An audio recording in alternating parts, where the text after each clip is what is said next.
Hey, welcome into the Week 7 NFL, believe it or not. You like that new intro we got there, Jeremy? Yeah, it's banging. So I love every minute of how bad and amazing that is at the same time. You have to love and hate AI. Yes, give me all of that intro. Yes, we do. We love and hate it very much. So, oh goodness, yeah. For some reason, our accounts are not streaming onto these platforms, so we're moving them around to get that working. But, anyways, thank you all for joining us on this week's edition of the Believe It or Not. We're here to recap Week 7, all the fun stuff that happens, our fantasy takeaways, and what we are moving forward. First off, Jeremy, tell me how the game experience was in London between your Pats versus the Jags. So crappy. I mean, it was such a bad Pats showing, really terrible. Drake Maye looked pretty good early on, but the Jags just jagged all over them with all the Jags on their roster, and no one jaggier than Tank Bigsby with his 2 touchdowns. It was, loved it for some of my lineups, hated it for reality. But yeah, great experience. Wembley, I've been there plenty of times because I used to live over in London. We went to the games every year. So it was good to go back and check that out. I would have loved to go see Tottenham, that stadium, but, maybe another time. But yeah, it was cool. Yeah, that's a funny. I think it's always a fun experience when like the NFL goes to Europe and London in particular. You see all the fans that never get to see it before, so it's a good time. All right, let's just jump into these games and kind of kick them off. Oh, we got a comment here. Oh, yeah, that's a good one from Messi. Good. Really good. Unfortunately, really good. Especially, it's super interesting to see him evolve so quickly. Not super surprising, or at least it shouldn't have been to me, but it still is. And to all of my 0 shares of BTJ, that's a big L. That's a big L from me. He is still buyable. At some point, he's gonna turn into unbuyable. So if you do want to get in, like now's probably one of the last chances at the decent prices he's going at. Let's go back to Thursday. Let's start on that, where the Broncos just laid the smack it down upon the Saints, where that was just disaster. We said it was a nightmare matchup for Rattler going against the Broncos with this depleted line, depleted wide receivers. Bub means like. No one knows Bub means. Like, this guy is he's a day 3 rookie. Like, that's not what you want. It's not the Puka Or Kupp situation. You don't want this guy stepping in to be your wide receiver 1. And no surprise, Rattler was a disaster. Jake Haener came in late. Like, the Saints only put up 10 points. And the Broncos really didn't have to do much, where they were just like, hey, Javonte, we'll just lean on you. We'll play good defense. Troy Franklin showed out. It was good. But overall, I think a good question to kind of take away is, do you think Alvin Kamara, in the new situation that Saints are, can he be a top 12 running back rest of season? So tricky. Only 10 yards on 7 carries in this one. That's not what you want to see. 6 receptions for 14 yards. No chance. I mean, look, if Derek Carr comes back, maybe that rights the ship a little bit. Certainly Olave was out, right? Mason Tipton was out there scoring fantasy points this weekend. So it was just a disaster of injury, kind of perfect storm. I think I saw a tweet actually last week where of the 11 starters for the Saints on offense, something like 8 of them have been out long-term or for the season, including the linemen. So it's just been a perfect storm for them. I think Kamara can kind of get back to that level toward the end of the season once Carr comes back, once Olave comes back, once they start gelling again. I mean, I assume Olave will be back this week. We'll see. But yeah, after that happens, he'll get close to that. But rest of the season, including what's happening now, no. He's probably a mid-range RB2 until further notice. Yeah. Sucks. He was looking like the RB1, and then the situation completely crumbled around him. And we'll talk to the other teams coming up, how the situation changed positively. Yeah, it's looking rough for Kamara. Like, I think, to Olave, yes. Similar to Garrett Wilson, like, you're kind of buying these talented players. Just, you're expecting him to get better. Because, like, when he comes back, Carr is going to absolutely just unload the cannon at him, like 30+%, because there's nobody else in that offensive target, right? So it's like, it's going to be Olave, it's going to be Kamara. And you're just hoping Olave could play some explosive play. So I think Olave is a very good buy because it has been a disaster for him even before all the injuries and things on that nature. Let's kind of talk about the Broncos. Javonte had the really good matchup the previous week. He had another good matchup because the Saints defense was eroding defensively on the run. And Javonte just looked really good. He got all of the easy touchdowns. Are you locking Javonte into your lineup moving forward as like an RB2? Yeah, absolutely.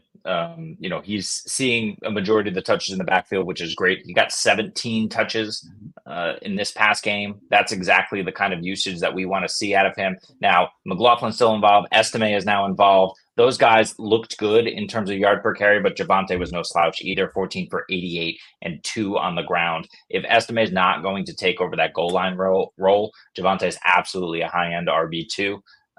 For kind of rest of the season, if Estime starts to creep in and take some of that, if Bo Nick starts to sneak a little bit more, I'll be concerned. But right now, he's fine. He's good. I don't feel confident about it, but I think he'll be an RB2. How about you? Yeah, because guess who they're playing next week? Carolina. So I'm firing up Javonte everywhere.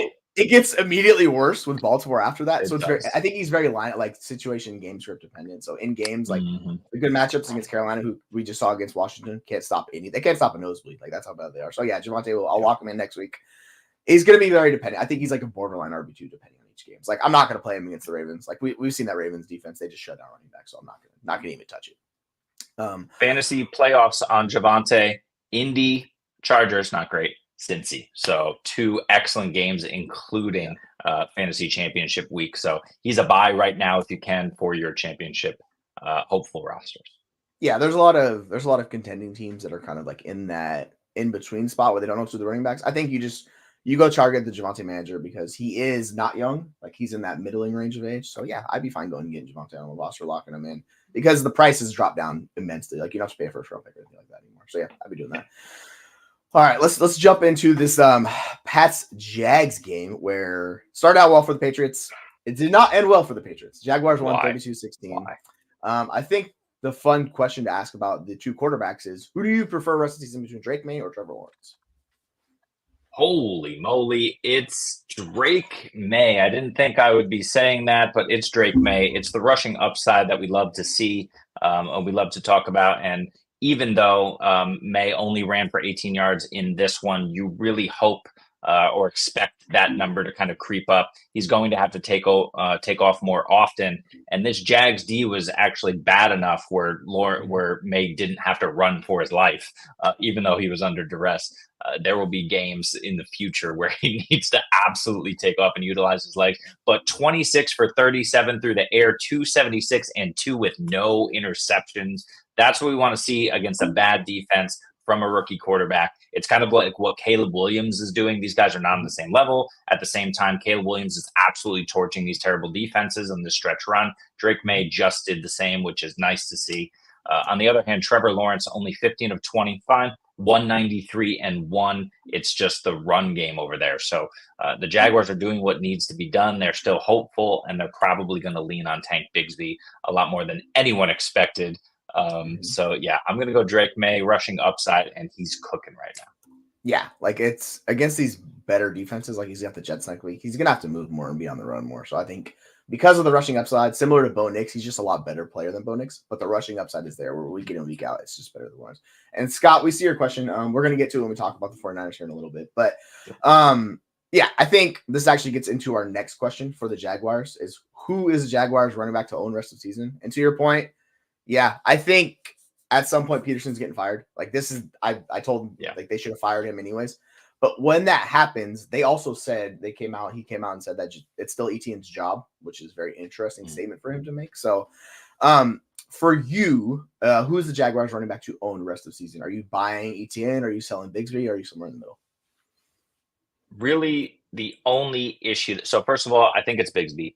The only issue that I have here is that Jacksonville's defense is so bad, especially in the passing game, that they're going to be in these neutral or play from behind game scripts. And when that happens, you should be seeing a lot more Travis Etienne than Tank Bigsby. Yes. That should be the case.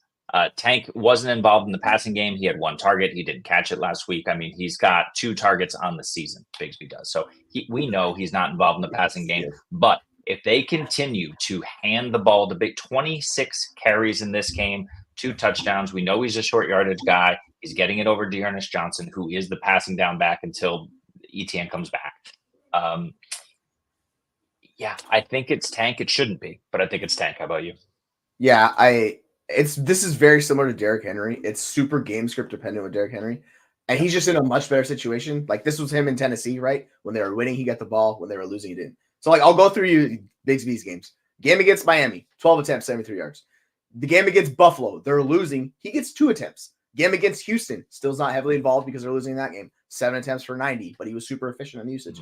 Then he gets Indy. Guess what? He gets 13 carries for 101. Now Chicago, they're trailing 7 attempts for 24. And then it gets New England, they're winning. He gets 26 attempts. So like with Bigsby, I think it's very game script dependent. So if they're favored of that game, I would play him. If they're going to be down by double digits, stuff like that, I would not play Bigsby because to your point, he's just not going to play. Like it's really up and down. So he's very game script dependent. Similar to Javonte. He falls into that like RB2, but he's just really good rusher. So you know he's gonna have a role, right? Like I don't think Etienne's fully getting the shot back. Is the way I would look at it personally. Agree. And this is to Scott's point: Green Bay, Philly, Minnesota, Detroit over the next 4 before the bye. It's going to be really hard for Jacksonville to find themselves in good game script situations. They're going to be playing from behind. If Etienne is healthy, it's probably Etienne. So yeah, sell tanks Bigsby at his height for now if you can. Yeah, I'm with you on that one. Let's jump into my boys, the Seahawks, playing against the Falcons, where they absolutely just gave it to the Falcons. And I will say before we get into covering this game, the impact Byron Murphy makes is massive. Like if you look at the games he has missed in the last couple of games, their defense has been a disaster. When he's been on the field, that's why he was like the best defensive prospect coming out. He's a monster. For the Seahawks. Oh, I don't know why we keep clicking this. Sorry. Is Kenneth Walker going to be a top 3 running back the rest of the season? Because he was heavily involved. Once again, he was basically put up, I think it was 23 fantasy points, had a couple receiving yards. Do you view him as a top 3 back the rest of the season? Yeah. And he might not be 3 and he might not be 2. I think Kenneth Walker is the back that you want. I've got guys offering me on rebuilds, offering me Kenneth Walker for 2 firsts. And I'm thinking about it because, it's really, really tempting. Kenneth Walker is the guy that you want. This offense, you want pieces of this offense. We've talked about it all off season. We're seeing it come to fruition. It's really nice that in a game against the Falcons, where that defense is decent, that the Seahawks were able to put up this amount of points on them. Geno looked great. Walker has looked great. DK looked great. Hopefully he's healthy. I don't know what his, what anyone has said over the last day or two, but, Yeah, he landed awkwardly on his hip, and you could kind of see on the replay it was like a very weird. So I think it's just going to be TBD on him. We'll see. I don't know how serious it is, but it didn't look great the way it fell. Yeah, but it's not working for JSN for whatever reason. It's not working for Tyler Lockett, and Noah Fant was involved, but he's never going to be a super high volume play. So it's Kenneth Walker as long as he's healthy every single week. He should be the RB1 in half PPR leagues. He's currently the RB8, but that's only because he missed 2 games. Yeah, in PPR, he's RB2, just 0.3 points behind Derrick Henry. So I think the other running back in this game was Bijan, and Bijan has been really good the last couple of games. He's been the RB3 the last 2 weeks. If you could sell Bijan for a Walker plus, I think that's a really good way to go about doing this, because the market value on the 2 still does not add up. And I would not be shocked to see Walker outscore Bijan. Like competition's there, but like the offense in Seattle is just better. Like I know we like Kirk Cousins and stuff like that, but overall, it's setting up for him very well. On the flip side of the Falcons, do you think we can rely on both Kyle Pitts and Drake London week in and week out? Yep. I'm not comfortable about it. Rely is a strong word, but yes. I mean, Kyle Pitts has strung together, I think it's 3 straight weeks now, where Pitts has strung together like meaningful fantasy production. That's been awesome for him. Drake London is something on like everything outside of week 1 has looked really good for him. But yeah, Pitts of the last 3 weeks, 8, 5, and 9 targets, 7, 3, and 7 receptions, over 65 yards in each game. And he hasn't scored, which is not ideal, but I think that's probably coming. You're going to have to see teams start shifting to London. Mooney has been the second target, but I really think that Pitts is going to, and he has been, here and there, at least 2 of those 3 games, has been competing with Mooney for that second tier target. So I really like what's going on here. I know Kirk Cousins, even where they only scored 14 points, and Cousins threw 2 interceptions and did not look good. Both of those guys ate and gave you meaningful fantasy production. 100%. Like with Kyle Pitts, the weird thing is he's never been really like a guy in the end zone. Like that's not how those targets really work out. So I wouldn't count on the end zone targets, but like you're seeing his role increase where it's those three pieces. Mooney had 8 targets, London had 8 targets, Pitts had 9. It's centralizing around those 3 in the passing game, and that is totally fine. Like we can make we don't need much to be a top 12 tight end. Like what Kyle Pitts is doing the last 3 weeks, and of course I said you should probably drop him before that. So yeah, I call that one right. But overall, yeah, it's working out really well in that offense. So like I completely agree with you. And to this point, yeah, like Scott, I'd say you bet on 2 really, really good backs who were discounted. Barkley's just been awesome the entire season. He's going to continue to be awesome. Ken Walker was the guy that got discounted even more because people thought Charbonnet could take his job. And to SC's point, I mean, you could buy Charbonnet, but it's strictly like handcuff upside, similar to Braylon Allen, which we'll get to in a little bit. It's just not enough work for these guys, and these guys are taking all the usage. So if you have him in, like, if you want him in Dynasty, is the upside handcuff. Yeah, like we saw when he came in for an injured Walker, like he was really good. So I'm fine with that, but I'm not going out of my way to bar Charbonnet because he's not going to be in your lineups. So it's just kind of just like it is what it is, right? All right, let's go to our next game here. Do you think this is gonna? Oh yeah, go ahead. I just want to address to Gustavo and some of the other guys. We're not answering your questions yet, but when we get to those games shortly, we will. We see them, and we'll make sure we get them in the chat when we hit those games. Yeah. Sorry, I'm gonna like rearrange these a little bit while I'm doing that. We're gonna go to the Buffalo Tennessee game, where the Bills just put it on Tennessee, and that Tennessee offense just looks real bad. Is there a Tennessee Titans player you can consistently start in fantasy? Like, is there any, like, this even hits on Tony Pollard because Tony Pollard struggled in this game and he got injured. He came back in. I think maybe Tony Pollard's really the only guy week in and week out you can start. Like, he's been good. Is there anyone else? Like, I guess I'll ask you this. Like, is it Pollard or bust, or are you just out on the Titans offense completely? It's Pollard or bust. I mean, Tyler Boyd had 5 receptions for 43 yards in this game. Chigakonkwo 4 for 50. Ridiculous. I mean, look, Will Levis has been bad, but Mason Rudolph is not much better. And that's really, I don't know what the hell they were thinking at quarterback.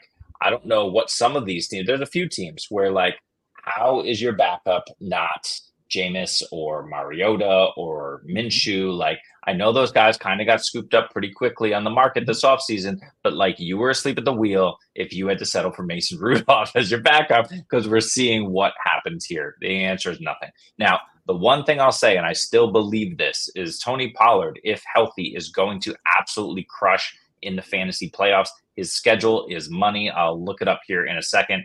While you answer that question, are you happy with Tony Pollard, or are you just out on all Titans? I'm fine with Tony Pollard. Like, he's in that RB2 range. I know we were, like, yesterday's show, people were talking about like RB1 top 12, and I'm like, it's so tough in that offense to consistently produce fantasy points because you need the touchdowns. Also, Tajay Spears went out with an injury, so it was really Pollard's backfield. And then Julius Chestnut, if people remember Chestnut, he was like a dart throw people were excited about a few years ago. He got on the field, and then Pollard came back, dealt with the injury, so it looks like he's fine. Yeah, but like the guy in that offense is Ridley. He saw 9 targets in this game. He saw 7 last week. He has 3 receptions for 42 yards combined. It's gross. Like, his role is so much better than Hopkins. Like, if you're gonna take a dart throw, it's just the quarterbacks are struggling with Ridley. Like, he's getting open, it's not working. So yeah, I'd say Pollard or bust really on that offense because it's just it's so up and down, man. Like, I just hate it. The Pollard schedule, week 14 to get in, you get Jacksonville, you get Cincy in week 15, Indy in week 16, and Jacksonville again in the fantasy championships. Pollard has the best schedule of anyone. All Tennessee Titans do. But yeah, it's only Pollard. I'm buying him now off this bad game.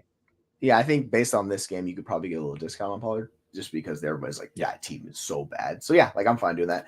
On the flip side, with Amari Cooper, he only played a small amount of snaps. He was not heavily involved in this game. He still got a touchdown. He still used good things. Do you view Amari Cooper as a top 12 wide receiver with Josh Allen the rest of season? Yeah, I think so. I think he's going to get there. He already got there this week, assuming, he might get booted out because he's wide receiver 11 at the moment. We got 2 games left to go. But only 5 targets, 4 for 66, and a touchdown. Yeah. I expect much, much bigger games from Amari Cooper once he gets comfortable, fully integrated in this offense. Once Josh Allen and him develop a rapport, which I do not think will take long with a receiver of his caliber. And the Bills are 5-2, so they have the luxury of kind of playing around with this to see what works, and still win games. That defense has been flying around the field, looking pretty good despite some of the injuries they're still kind of recovering from. So yeah, I think Amari Cooper absolutely is a wide receiver 1, and he's locked into your lineups every single week. What's interesting is this was the breakout game for Keon Coleman that people were waiting on. He had 4 receptions for 125 yards.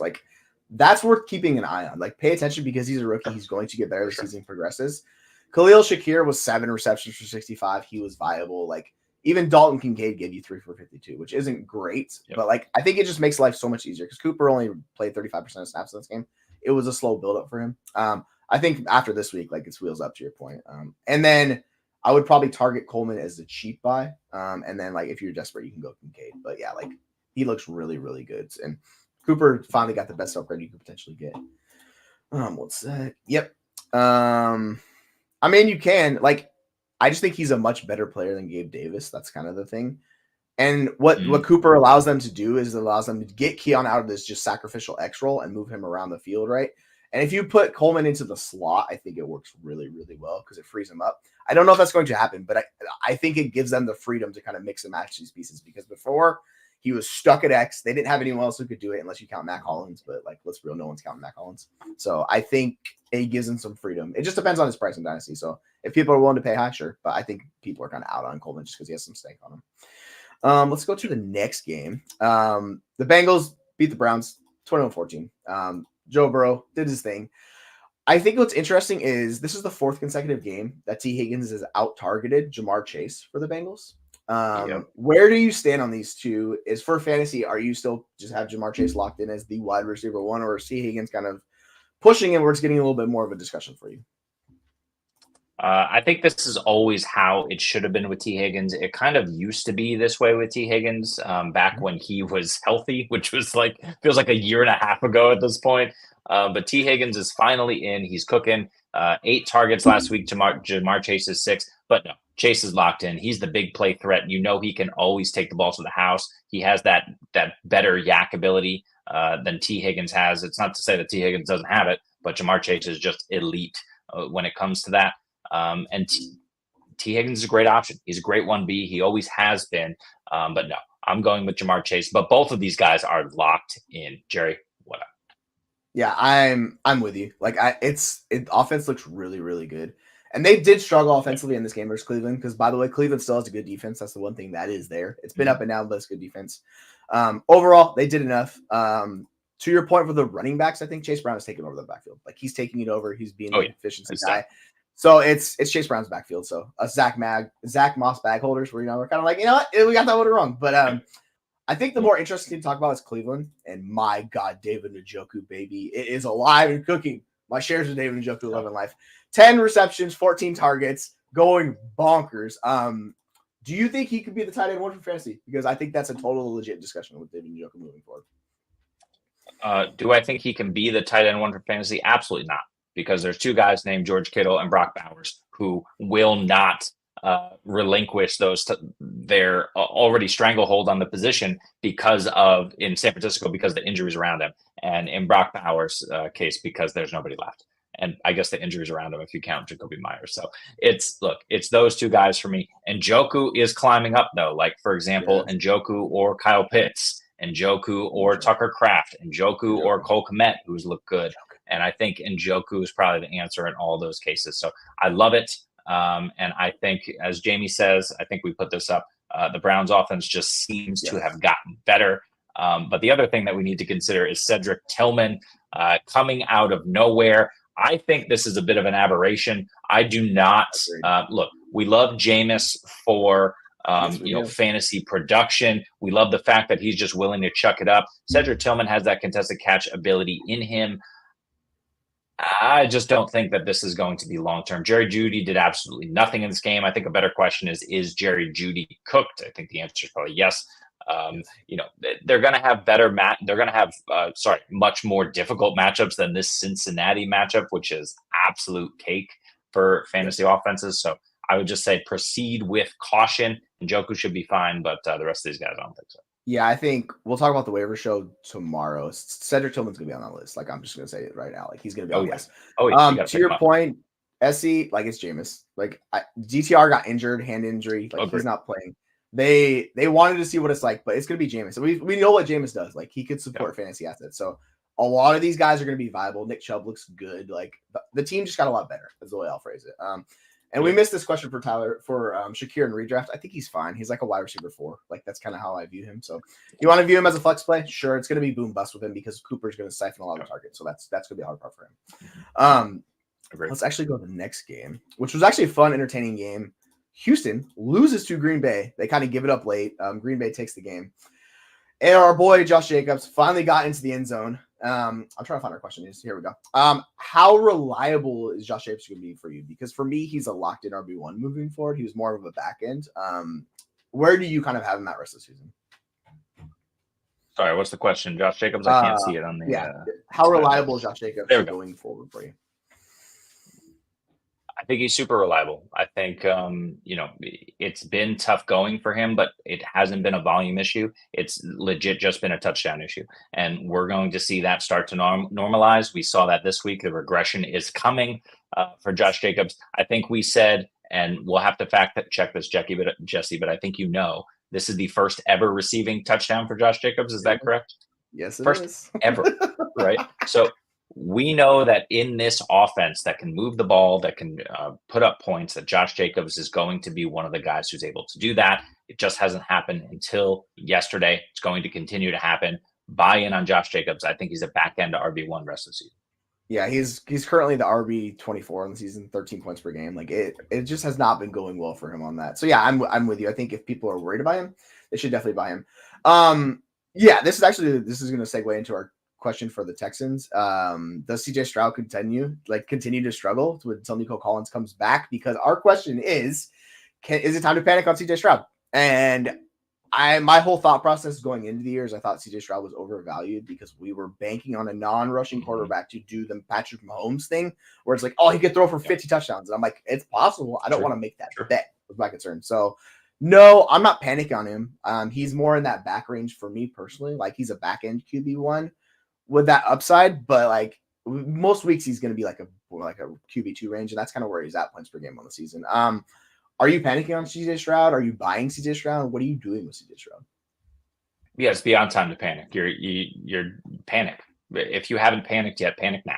It's CJ Stroud. It's trouble for him. It's not necessarily his fault.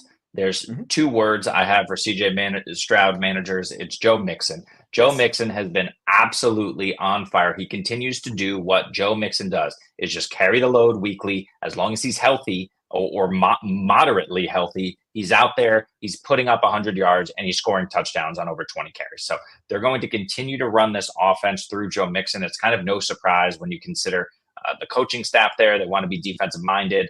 And certainly Ben Slowick just realizes, oh, we have a really good running back now. Let's not kind of reinvent the wheel. And if we're up, let's make sure that we continue to hand the ball off, which more often than not, they will be. So, I really think that Joe Mixon is the CJ Stroud problem here, in addition to Nico being out. Those two things are the perfect storm. And when Nico comes back, if Nico comes back, is it going to be fully healthy? Like, what are we expecting? How long is it going to be? I don't know. So yeah, I'm way out on CJ right now. Yeah. I'm really hyped on Breece Hall the last 2 weeks. He's the RB2, like 24 points per game. You guys know who the RB1 is? It's Joe Mixon. He's over 26 points per game the last 2 weeks. And all 3 games he's been healthy, he's been over 20 points. Like I think he's 26 each of those games. Like Joe Mixon, the whole difference in the offense and how it's structured, they're not playing out of shotgun. This works well for Joe Mixon. He gets up to speed, doesn't have the issues. Yeah, Joe Mixon looks great. He's the cheapest, productive buy you can buy in Dynasty because Joe Mixon's going to push top 5 and if not even higher because he's been awesome. It's just health.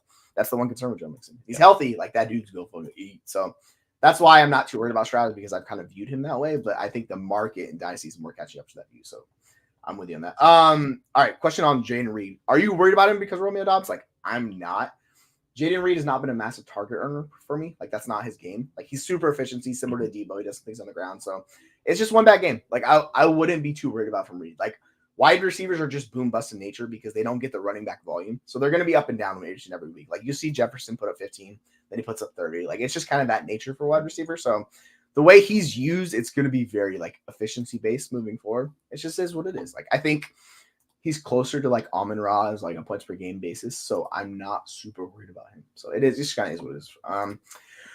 Jayden Daniels for Jordan Mason in redraft. I want no because CMC is coming back. Also, I don't know how bad this injury is for Jayden Daniels. Like, we have no idea. They said the x-rays were negative. He didn't break anything, so that's good, but we don't know if he's missing time. So, personally, I would not do that for Jordan Mason.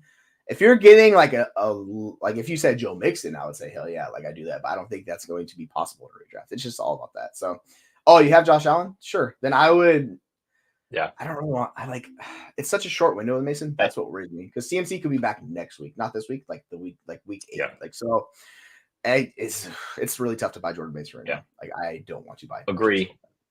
But Jayden Daniels has had a really soft schedule to start the season.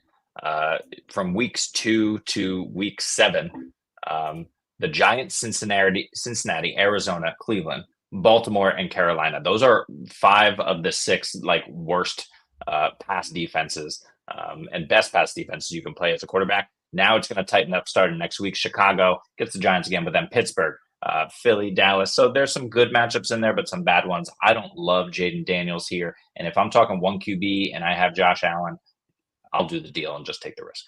Yeah, if you want to do that, that's fine. I think you could buy into someone better. I think you could go get like Devon Etienne. Like, I think you could do that. That's and fair. I much prefer to do that. Which actually segues into this question. I would trade Adams for any one of these running backs. So Gibbs, Montgomery, like Etienne. I'm surprised that's even like a discussion, even in redraft. Agree. Because Adams with the Garrett Wilson, like they both seem kind of capped. So yes, I would move off of those guys for sure. Daniels. Well, I will say that the Jets schedule is getting tasty. Like, let's not forget. And Adams and Rodgers, they're going to find that rapport pretty easily. We saw it get a little rough early on. It was much better later.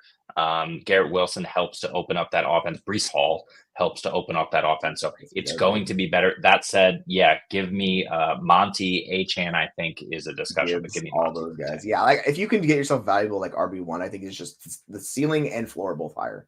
I like Adams a lot. Like, I think the offense, their neutral pass rate's gone up a lot. It's like top 6 for the Jets, which is kind of crazy with Rodgers. Like, they've been really efficient. But yeah, overall, I think it is what it is.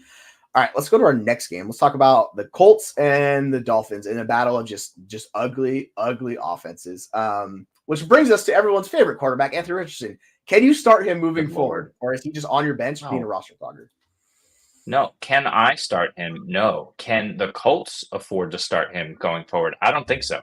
Like, I don't really know what the hell they're doing there, but 10 for 24 is not how you get it done in the NFL as a quarterback. And he just absolutely nukes the value of every wide receiver. Josh Downs, 1 reception on 3 targets for 3 yards. Adonai, 2 for 30. Michael Pittman somehow 3 for 63. But the value is nuked across the board. You like Anthony Richardson running on the ground, 56 yards on 14 carries, but it's just not when the defense knows what you can do well and what you can't do well. It doesn't matter who the defense is, they're going to key on you. And somehow he won this game. I think that kind of prolongs his stint as starting QB, but they really should be starting Joe Flacco. This team is 4-3. They obviously have playoff aspirations, and they have the talent on offense to do it. Defense is another story. It's absolutely abysmal. But for fantasy, it's like we want to see Jameis. We want to see Joe Flacco in there for fantasy, especially in matchups like this against Dolphins. So yeah, like this is the whole thing with these rushing quarterbacks. They siphon away fantasy points from the rest of the roster. This goes to all rushing quarterbacks. Drake's Maye, the guys that rush a lot, Jayden Daniels, they siphon away fantasy points from everybody else because what they do. Now, if they're really good passers, that's the ceiling case. That's what Richardson's lacking. So you'll see this, but he's a floor play. But like for the Colts, like you have to find out what you have in Richardson. So they're going to keep willing him out there.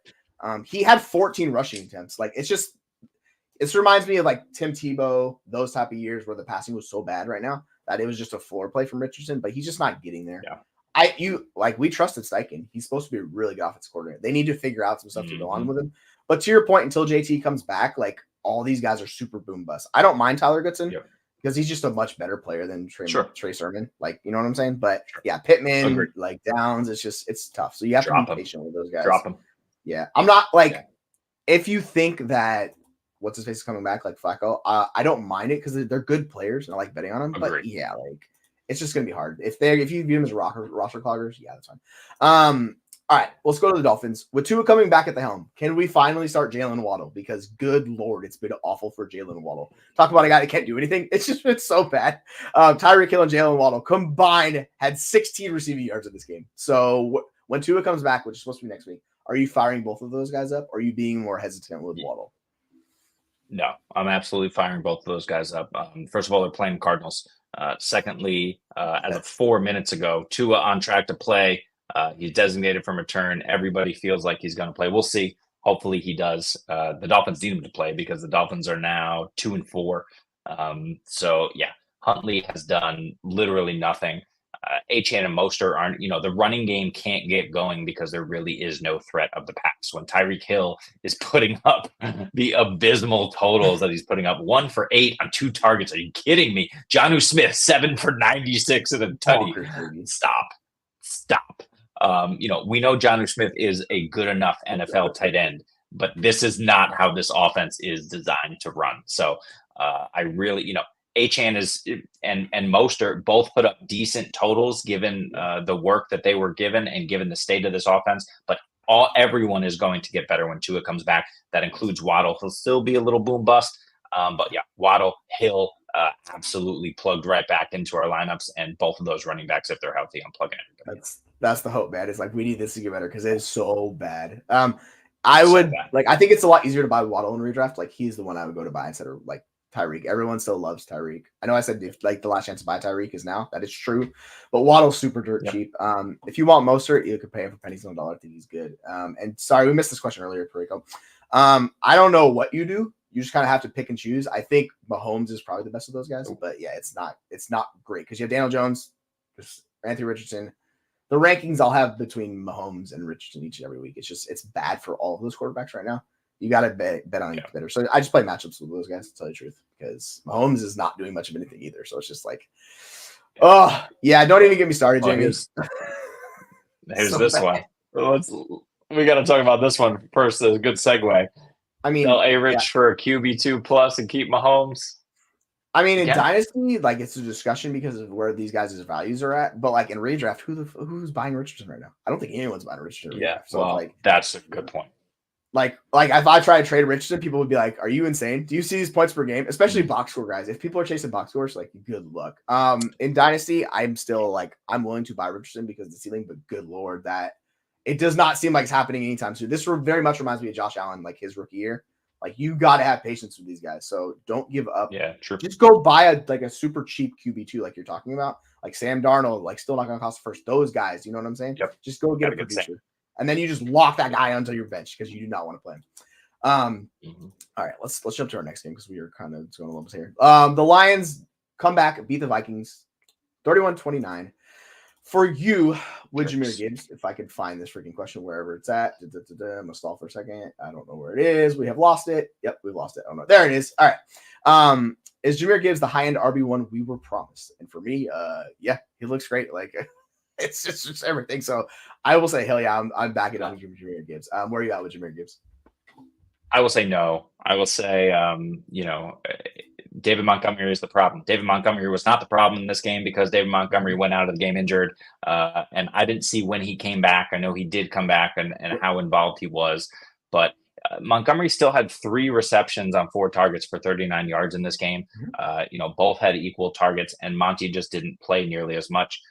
Where I'm not expecting Jahmyr Gibbs to run 2 touchdowns in every game. Will it happen? Sure. But he's more boom bust for me. You're still playing him every week. But no, I think he could be back end RB1, but I think he's probably closer to high end RB2 with Monty, especially as JMO gets going, especially if they integrate Laporta more. It's going to depend. It's going to depend how these games go. I mean, at 5-1, kind of handling the Vikings the way that they seem to when they got things going. I mean, 21 points in the second quarter, absolutely ridiculous. So, we know this team can turn it on, and they just don't need to use everybody every week. That's the problem. Yeah, I'll say like Laporta, which was always a sell this offseason because he was valued at tight end 1. Like it could only go down his prices. Dude, he's just not focal point of that offense. Like it's real difficult. He's got 1 target last week, 2 targets this week. Like the issue is like, why are you passing to Laporta when you have all these other options, right? And that's the whole concern. Like, I don't see how it gets better for him. Yep. So if you can get someone like, if you could move him for Njoku plus in Dynasty, smash that deal. I don't care. Get the plus, do that, because your Laporta is killing you. Similar to Dalton Kincaid, they're killing you like in tight end position. So, killing you. For the Vikings, how high is too high on Aaron Jones? Because goodness, he looks fantastic in that offense, man. Like, I'll pose this question to you. Do you prefer him and Jahmyr Gibbs rest of the season? That's rough. That's a good question. Right? Crap. Because yes. Oh, I hate it. Yeah, I hate saying that. Yes, I do. I just think Sam Darnold is functional enough. I am still in on the Kevin O'Connell train. These are both two great offenses with good defenses, right? That's kind of what we want to see for running back production in fantasy. But Aaron Jones is just being given the keys to this offense, right? Like Ty Chandler is not involved when Aaron Jones is healthy. He only had two touches in this game. Mm-hmm. So yeah, Aaron Jones is the guy we want both in the receiving game and in the run game. 93 yards and a touchdown. I mean, his schedule is so nice. Okay, I just got to run through it. Week 8, which is next week, the Rams, Indy, Jacksonville. Okay, so 3 games right there. He's absolutely going to blow it out of the water. Then he gets Tennessee and a little tougher. Chicago, you can run on them. Arizona, Atlanta, Chicago again. But then week 16 is Seattle. It's a money game. Week 17 is Green Bay. He's going to be able to do it against Green Bay. He did it a couple of weeks ago against Green Bay. So I really think that Aaron Jones is a guy you want to buy into now. And yeah, Jones over Gibbs rest of the season. Yeah, that's spicy, but I like it. Like the whole concern with Jones is always injuries, like the age and injuries. 100%. But the Vikings, they're not really limiting him. I thought they would for sure split and limited. Their Vikings were like, nah, Aaron Jones, feast. So like, if you're okay living with the injury concern with Aaron Jones because he's going to get injured, he's already dealt with injuries this season. You know it. Like he's going to be an RB1 like each and every week for you. So yeah, that offense is great. Like that's the thing on top of it too. It's like the Vikings offense is potentially better than the Green Bay Packers offense was last year. Like that's just crazy to talk about, but that's where he's at. And SC, to answer your question, I'm taking the package. Like I love BTJ, but if you're giving me Walker and Hill, like I'm taking that Hill. Because that's the kicker. I'm like, okay, yeah, I'll take the concern with Tyreek Hill and Rowan because you could be a league winner with that. Yeah. Are you an IDP league and that's BJ Hill? Like, I don't care. Still give me the Walker side. I'm taking Kenneth Walker for BTJ straight up. He's dope, man. He's very dope. All right, we're running long. Shocker. That's what we do here in this show. Let's go cover the Eagles and Giants. The Eagles absolutely blast the Giants. We'll just say good night. All right. So where's the question? Like I would love to find it. What are you selling Danny Dimes for? Like what can you sell Danny Dimes for? Would be the better question. Nothing. You can't sell him for anything. I thankfully Drew Lock looks terrible. We know Drew Lock is who Drew Lock is. Yes. The Giants know this as well. So Daniel Jones is the quarterback for the rest of the season as long as he stays healthy. That said, yeah, it looked really bad. We only got 4 receptions from Malik Neighbors on 8 targets. Wandale 6 for 23 on 9 targets. He's in the Rondale Moore, rehabilitation program where it's going to be. And that didn't work out so well for him. But Tyrone Tracy just couldn't do anything in this game. And you mentioned it earlier to me off screen about Andrew Thomas, just losing him being such a big deal for this offense. Yeah, I think that's the problem is he was their one really good lineman and they were kind of shuffling through other guys. It might be tough for the Giants. Thankfully, after they do have a rough game, they have Pittsburgh coming up as really good defense, but they have Washington, Carolina, Tampa Bay, Dallas. That's like, and then New Orleans on top of it. The schedule lightens up immensely. So I don't know if I'm selling Danny Dimes right now. I'm waiting till after this week, and I'm just going to put him in lineups as QB2. And then midway through that stretch, I'll probably sell him because he should be able to produce. Should's the key word because he's not that good of a quarterback. But I still think points will come is the way I'll phrase it. Like, I'm not super bullish on him, but like, what are you going to get? Like a late second for Danny Dimes in Dynasty? Like, I don't want that. Like, that's going to do nothing for me, right? Hold. So maybe you do a Russell Wilson plus. Okay, sure. Now we're talking, you know what I'm saying? But overall, it's just kind of just with these back end Dynasty quarterback 2s and Superflex, it gets really tough for these guys. So I'm kind of like, let's move on to the Eagles side. Where does Jalen Hurts rank for you rest of the season? Because Saquon's killing it, but so is Jalen Hurts, man. The last 2 games, 23 points per game. He's been really good. He's basically like he's a mid-range QB1 in fantasy. Are you valuing at that? Or are you a little bit worried because Saquon is kind of limiting that ceiling a little bit because he's getting so many touchdowns? I'm in no way worried about Jalen Hurts. In fact, I think he's probably valued too low because of what was going on when it was Dallas Goedert and nobody else a couple of weeks ago, right? AJ Brown and Devonta Smith are back. They're healthy.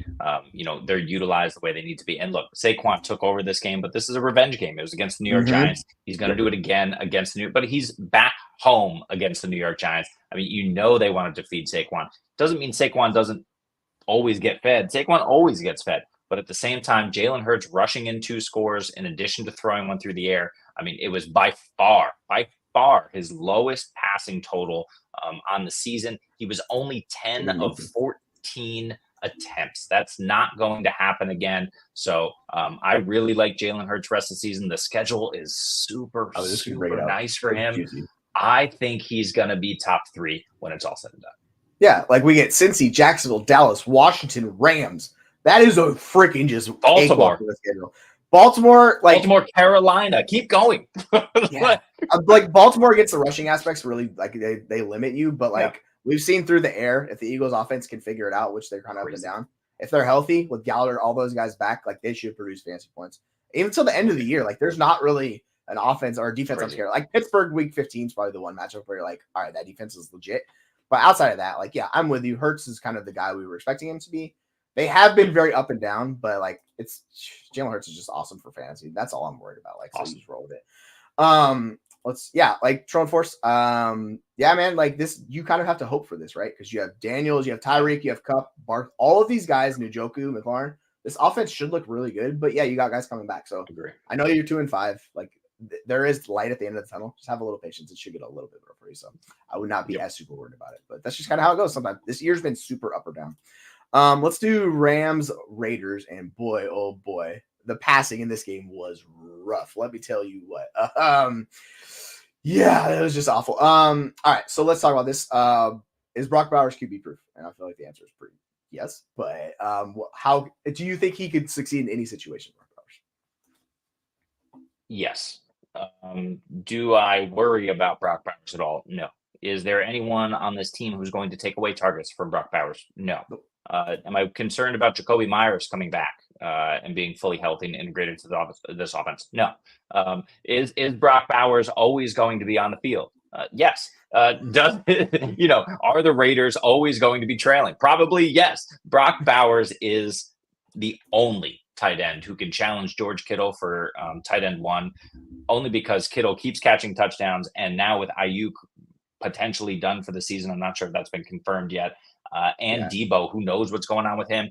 With all of those injuries, George Kittle is going to be fed. So I really think George Kittle is tight end 1. We'll talk about him in a few minutes. But Brock Bowers is right there, and he could take over the crown just because of how much he is required on that Raiders offense. Yeah, the 2 guys that are in the best situation to succeed for fantasy points each week in and out are Bowers and Njoku. Like, there's no competition for those guys. They're pushing 30% plus target shares at tight end, which is bonkers, but that's what they're going to be doing week in and week out. So I love both of those guys. Like if I have them, I'm just starting them. I actually flex the other guy too, because they're that good. And to your point, Kittle's just been awesome. He's just been the super efficient monster. Everybody awesome year. For the Rams, with Puka and Kupp supposedly coming back, like Puka might be a little bit later, but Puka and Kupp are both coming back into this team. Who do you prefer rest of the season? I think that's an interesting discussion because they were very close to start the year with drafts. Obviously, they've done nothing to Kupp for a little bit. Who's your choice rest of the season between those 2? My choice is Matthew Stafford. I really think he's going to be the guy who gets opened up and unlocked with these guys. Both of them, take both. If I'm forced to choose, I'm going with Kupp, just the old reliable. We saw when the 2 of these guys were healthy for a game and a half, maybe 2 games at the beginning of the season. Yeah. It was Kupp over Puka by a slight margin, but we just don't have enough of a sample to understand. Can Puka absolutely be the number 1? Yes, but I believe that Puka was filling the Cooper Kupp role. But now that Cooper Kupp's back, Cooper Kupp's going to continue to fill the Cooper Kupp role. So yeah, it's Kupp, but I want both of these guys. Yeah, like the difference between them is Puka works further down the field, and that's kind of what he's done. Like deeper targets, you know what I'm saying?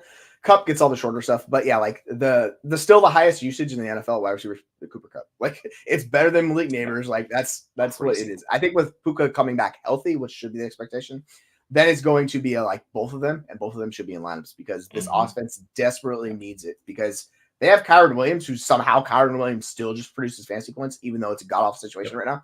He's basically his running back or quarterback proof of this situation. But yeah, like I like both those guys.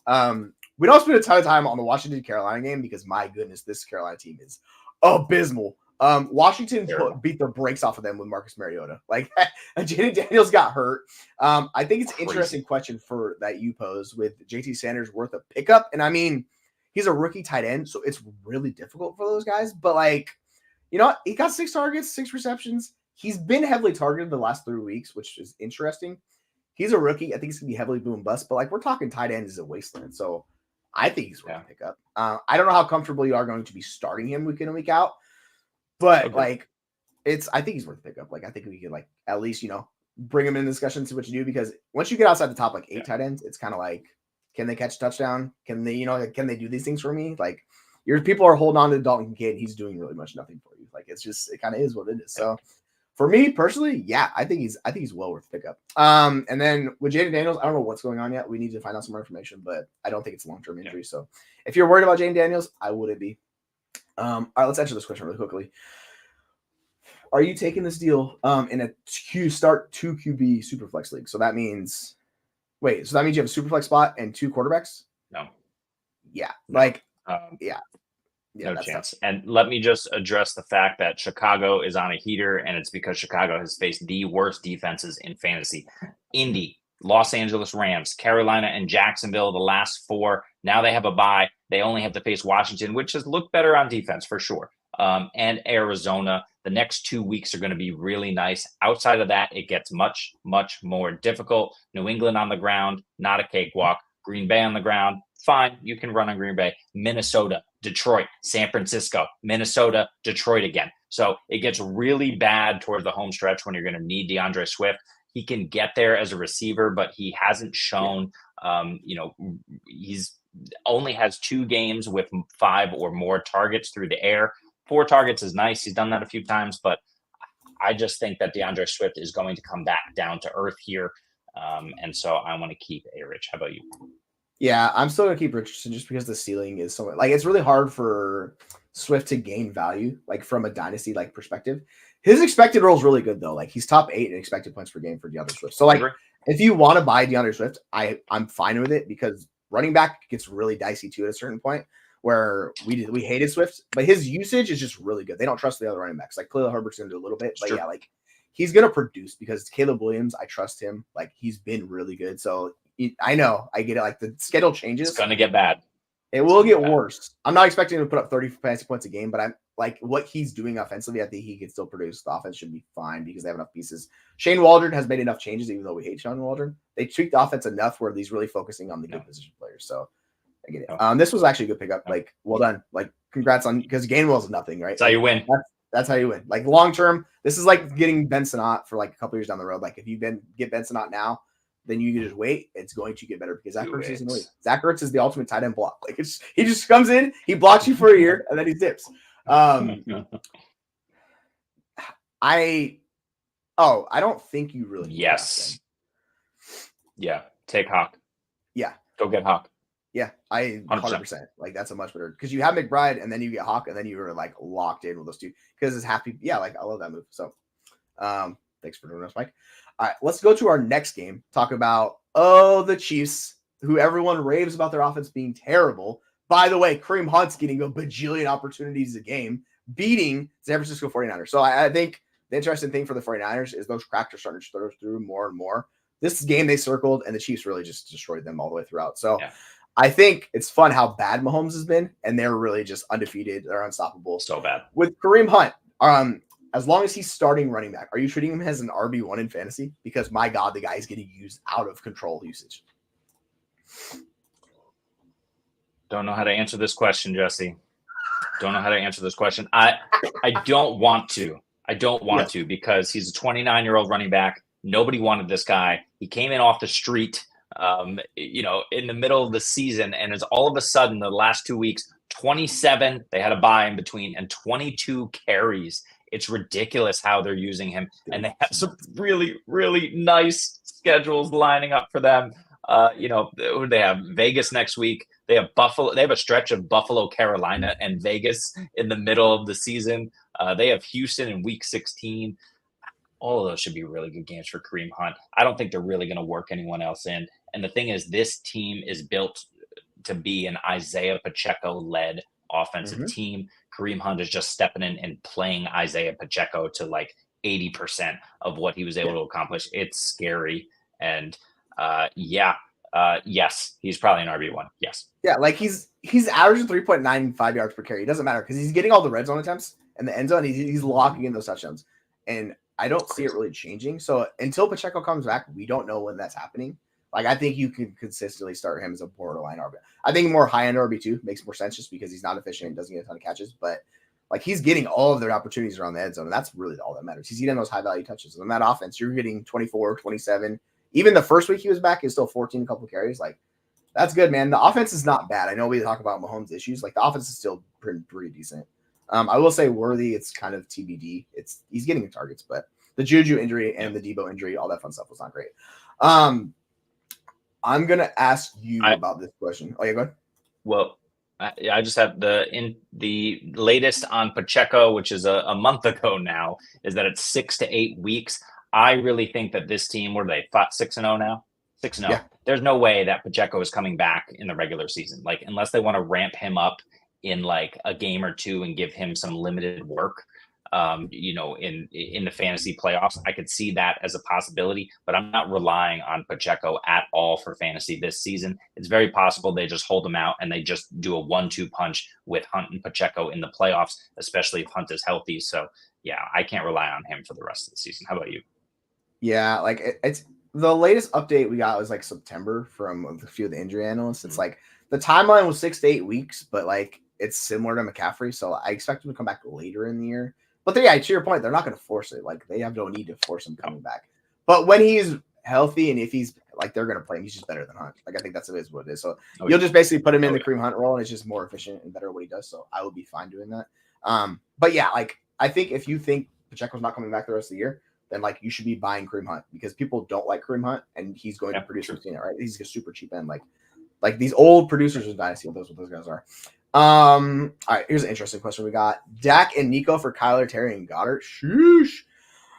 I'm gonna take the Kyler, Terry, and Garrett side because that's especially package 14 team. Like, it's deeper, like the more impact. Like, I know I love Nico. I think Nico's great, but you're getting Terry, who's like a back end wide receiver 1. Garrett Wilson's like a wide receiver 2, and then you're getting Kyler because Dak has struggled too. So you're getting the quarterback upgrade with Kyler. Like, I think that side wins for me. But if it was like a 10-team league, I would probably go the Nico and Dak side, just take Nico. But if it's a deeper league with 14 less teams are starting, like, that's how I view this. So I'm with you. And in half PPR, you're getting the wide receiver 11 in Garrett Wilson currently and the wide receiver 13 in Terry McLaurin. I don't think it really gets any worse for those guys going forward. Like I said, the Jet schedule is money. So Garrett's going to eat. Yeah, I'm going for the package. The one concern is Terry is if that injury for Jayden Daniels keeps him out a while, like, it's going to limit him because Marcus Mariota is just not a good passing quarterback. But yeah, like I like that deal. Yeah. All right, let's jump to our last game, the Sunday night special. The Pittsburgh Steelers. My goodness, that offense just destroyed the Jets. George Pickens looking real good, had the best game of his season, and I think this is kind of what Russell Wilson provides and why he's a starting quarterback over Justin Fields. The things he could do as a passer are still better than Fields. With that said, do you think Pickens could be a top 16 wide receiver, so like a middling wide receiver 2 with Russell Wilson? I hate these questions, Jesse. They're so good that I hate them. I think the answer is yes, unfortunately. George Pickens is so boom bust, and the Jets were so broken in the secondary last week. I think they had at least 2, maybe 3 injured starters out, and then in game they lost Sauce for a little bit, or at least he was hobbled, and Tony Adams pulled his hamstring in the middle of the game trying to defend George Pickens, and they couldn't. Right. So yeah, do I think he has that potential? Absolutely. They play the Giants next week. I mean, that's not really a challenge. Then they get a bye week before Washington, Baltimore. They got Cincy in there. They got Baltimore again. Yeah, I think George Pickens is going to go nuts. Russell Wilson will just throw it up to him, and he proved it yesterday, and George Pickens ate. Yeah, like that's kind of the thing. And I think why everyone was so shocked that they went to him is because if you remember in the offseason, like Fields struggled to get like up to speed. He was taking too long reading plays. Russell Wilson does not have that problem. He can't scramble. Like he's not going to give you the rushing upside that Fields has. Even Mike Tomlin came out and said that, where they're like, can he give you the rushing production? Tomlin goes, no. He just flat out says it. So, but overall, like, he makes this offense better. So it's kind of like, I get it for fantasy. Like we're a little bit worried about Fields, but I think we're just holders on Fields. It's just kind of is what it is. So like that's the best game Pittsburgh had offensively all year. And it was against a good Jet defense, right? So I'm with you. I think Pickens, this is why we buy good players in Dynasty, because when the situation changes and they get good, this is where Pickens barred. Like he's going to be an impact player for you. It's up and down. It is what it is. Yeah. You had a good question on this one. Do you think the Jets are going to make the playoffs? And I am not 100% convinced that happens because they look malfunctioning on offense. They're still having issues with Aaron Rodgers. Like they cannot get it right. Breece Hall looks great. Outside of that, it's not connecting. And Aaron Rodgers wants to blame everyone else. Like he's throwing bad picks. He's like, oh, Garrett Wilson wrong the wrong route. And he threw a play across the middle. He just shouldn't have thrown that ball. He threw it right to a defender sitting there. I'm like, you clearly just misread it. Yeah. And their defense is starting to fall apart. I will say they're getting Hassan Reddick back. That's big news for the defense to get pressure. But like the Sauce Gardner injury, if it is the worst case scenario, an LCL injury, he's gonna be out the entire year. That kills their defense. I think if I'm betting on the Jets to make the playoffs, I'm saying no. They can, but they got to run down a little bit. So I would say no personally. They do. And they have to get healthy, but this is what we're looking at if we can see it. It starts with New England next week. They're going to crush New England. We saw the Jags crush New England. Then Houston, that they might lose that game. All right. So now they're sitting at 3-6. But then Arizona, Indy. Let's skip Seattle because that's a maybe. Miami, Jacksonville, the Rams, and Buffalo. If they can kind of get right by the end and week 16, 17, 18, kind of run through that, they're going to be in it. So what I like is the fact that the Jets are going to have a chance to make the playoffs. That keeps all of these guys fantasy viable for the entire season. Rodgers needs to get it together, though. He's being pressured a ton. He looks terrible throwing the ball, and he just cannot move around like he used to be able to avoid the insane rush that keeps coming. So I'm concerned from that aspect of it, but I'm not concerned about these three pieces in Breece, Garrett Wilson, or Devontae Adams. I think they're all going to have good games. I even would buy low on Aaron Rodgers, but will the Jets make the playoffs? I will say tentatively, yes. I think they're probably 9-8, maybe even 10-7. I think that can get them in. But yeah, it's going to be a tough road. They're going to have to get better fast. Yeah, they have to win 3 of their next 4. Like that's really the only chance they have because they have to go 7-3 to get to 9-8, right? 8-2 gives them a much better chance at 10-6. Like I think they'll get the play, but the 8 out of 10 wins for this team seems almost impossible the way how bad they've been. But to your point, schedule gets a lot lighter. I think that Seattle-Miami stretch out of the bye is going to make or break them. If they lose those 2 games, like see you later, they have to take one, if not both of those games, right? So it's going to be interesting to see. Sure. Because like we're all expecting them to lose to Houston, but Houston struggled. Like Houston's not the same team they were last year, so they have to figure that offensively. Like kind of similar situations, just Houston's won a few more games. So I think that's a fun way to look at it. Anything else you want to cover, or should we just like call it quits because we're pushing an hour? Let's call it quits, but the Colts and Vikings are flexed to Sunday Night Football. They've moved the Jags-Eagles out because I assume they think that, well, I guess they wanted to see the Vikings crush the Colts as opposed to watching the Eagles crush the Jags. I don't know. They're both terrible games. Yeah, like I don't know what. Like you're telling me we can't flex the freaking Bengals-Eagles game into the Sunday night? Sunday night? Like, come on. You have there's much better games to play. I don't. Oh yeah, that's gross. Okay, all right, that should be fun. There's a lot of bad games next week. I'm looking at the schedule. I'm with you, but that seems like a strange game to flex. I don't understand. Yeah. You're telling me we can't flex Buffalo and Seattle? That's a good game. Flex that game in there. Maybe I'm a little bit biased. All right. I'm gonna stop talking here. Okay. So for week 7, believe it or not, I think that's gonna wrap it up. We have got quite a few questions, so we appreciate all the support. Don't forget to like and subscribe. We all appreciate all the support you guys provide us because without you guys, simply it's just ain't possible. So I want to send this thank out for you guys for getting us finally over 500 subscribers. We're pushing our way towards 1,000. So we thank you. We appreciate everything. For myself, for Jeremy, for SE and Jeremy, we're going to call it quits for today. And we'll be back tomorrow on the waiver wire show. And Aaron, I don't know why I said his name twice. We're our waiver wire show. I'm not sure what time it is tomorrow, but it will be happening like midday tomorrow. So we will see you tomorrow for the waiver wire show too.